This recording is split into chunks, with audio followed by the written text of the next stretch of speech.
Assalamualaikum warahmatullahi wabarakatuh. Bagaimana kabarmu hari ini? Alhamdulillah, semoga kita semuanya dalam keadaan sehat walafiat. Amin, amin, ya robbal alamin. Baik, sebelum pembelajaran dimulai, mari kita bagikan yel-yel SMK. SMK bisa, SMK hebat, SMK Negeri 2 Cilacap luar biasa. Baik anak-anak, pada pertemuan kali ini saya akan menyampaikan materi. Untuk itu silakan dipersiapkan buku kalian masing-masing. Baik, pada pertemuan sebelumnya kita sudah membahas tentang jenis-jenis alat navigasi.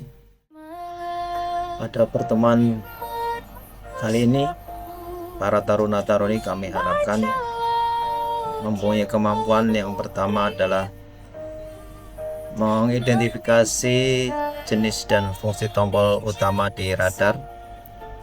Yang kedua adalah bisa mengoperasikan fungsi dari setiap tombol utama di radar. Coba taruna-taruni bayangkan semua, seandainya pada suatu pelayaran di malam hari dan juga dalam kondisi yang berkabut, kira-kira bagaimana agar kita bisa berlayar dengan aman dan selamat sementara pandangan kita terbatas karena kondisi cuaca maupun kondisi di malam hari. Kira-kira alat apa sih yang sebenarnya bisa membantu seorang pelaut atau navigator untuk bisa melayarkan kapal dengan aman, selamat, sehingga bisa mencapai tujuan dengan baik. Mari kita simak bagaimana pendapat para taruna-taruni tentang alat navigasi di kapal yang dapat membantu keselamatan pelayaran, terutama pada kondisi pandangan terbatas. Ayo kita simak penuturan mereka. Akan dapat membantu pelayaran dalam kondisi pandangan terbatas, yaitu sektan. Menurut saya, alat yang dapat digunakan untuk keselamatan pelayaran pada kondisi terbatas adalah GPS. Menurut saya, alat yang dapat membantu keselamatan pelayaran pada kondisi pandangan terbatas adalah kompas. Ya, alat yang dapat menyelamatkan kita saat pandangan terbatas yaitu pertama itu AIS dan RDF. Menurut saya, alat yang dapat membantu keselamatan pelayaran pada pandangan terbatas itu adalah radar. Betul, tepat sekali. Alat yang dapat membantu keselamatan pelayaran terutama di kondisi pandangan terbatas adalah radar. Untuk itu, semua navigator harus mampu mengoperasikan radar agar keselamatan pelayaran bisa terjaga. Berikut adalah tampilan utama tombol-tombol di radar yang harus dikuasai penggunaannya. Yang pertama adalah tombol power untuk menyalakan dan mematikan radar, tombol kursor untuk memilih atau menggeser pilihan, tombol mode untuk memilih tampilan radar, tombol menu untuk memulai mengoperasikan alat, tombol rank untuk mengatur jarak jangkauan radar, tombol gain untuk mengatur sensitivitas radar, tombol alarm untuk mengatur di mana terdapat tanda bahaya, tombol program untuk mengatur TX atau standby, tombol mark untuk memberikan tanda man overboard. Selanjutnya adalah mengaplikasikan materi kredensial mikro. Assalamualaikum warahmatullahi wabarakatuh. Waalaikumsalam warahmatullahi wabarakatuh. hari ini tentunya adalah hari yang dinantikan karena kita akan melaksanakan praktek mengoperasikan radar. Kemarin kita sudah secara teori untuk kegiatan mengalami tombol-tombol radar. Hari ini kita coba aplikasikan pengoperasian menggunakan alat langsung. Siap? Siap. Ya, terima kasih. Nah, ini ada radar, pastikan radar ini sudah terkoneksi dengan antena dengan power supply. Pertama adalah tekan tombol power untuk menyalakan. Satu kali muncul. Nah, di sini akan muncul tanda waktu yang dibutuhkan untuk antena itu mengirim gelombang elektromagnet. Nah, di sini ada kurang lebih sekitar 1 menit ya. 1 menit ini. Itu tunggu. Kenapa 1 menit? Biar arus sampai menuju ke antena. Di sana ada motor ya, ada motor biar arusnya sampai sana. Paham? Paham. Ya. Nah, lalu. Ya, ini kurang 2 detik lagi. Nah, kalau sudah standby kayak gini berarti antena sudah siap memancarkan gelombang. Kita tekan tombol program, pilih TX. Ya, TX ini adalah untuk transmitter, mengirim ya, dengan menggunakan cursor ke kanan, ke atas, kemudian pilih menu atau enter. Ini sudah tampilannya berubah. Di sini ada jarak jangkauannya ya, kita nanti bisa atur. Itu.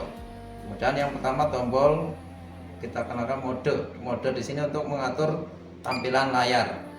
Bisa normal, ini tampilan normal, bisa kita atur zoom. Kalau seandainya ada target yang perlu diperbesar tampilannya dengan enter. Nah, seperti ini muncul zoomnya.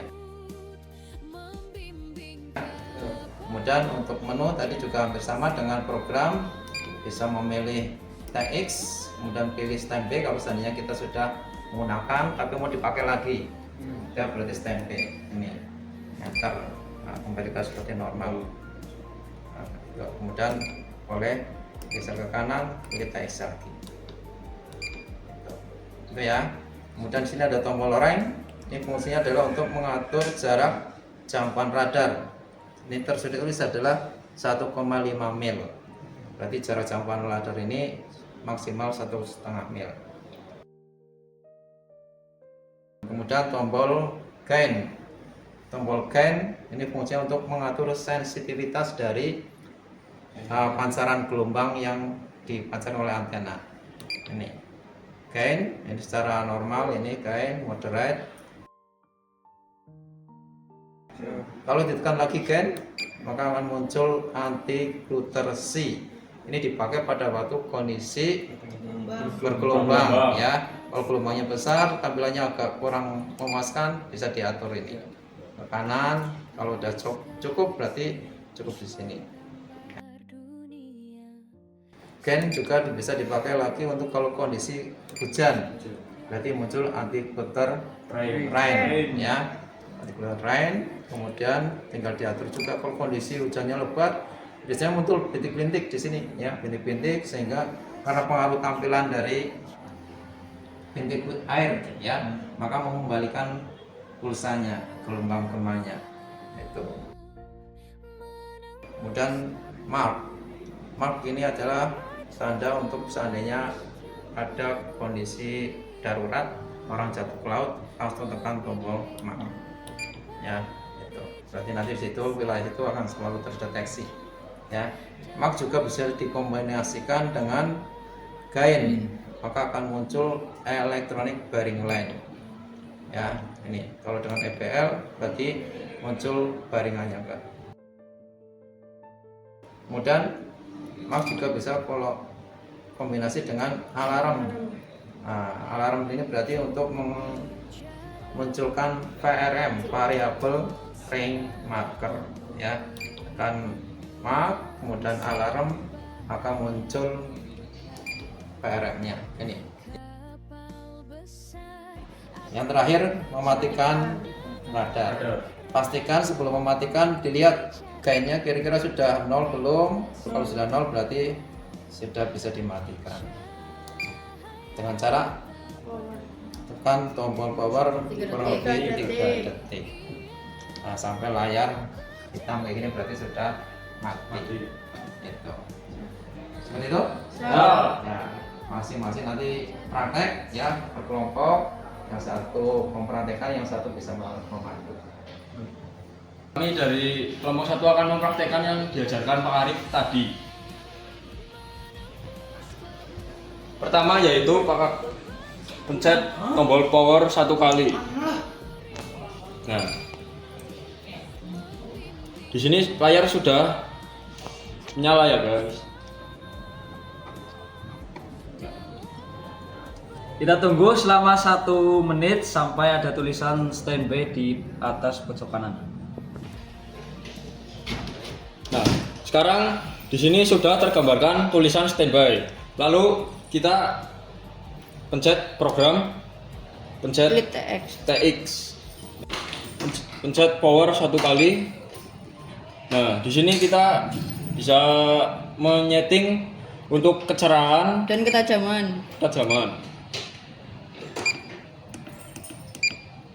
Ini untuk kecerahan ya, bisa disesuaikan dengan mata masing-masing.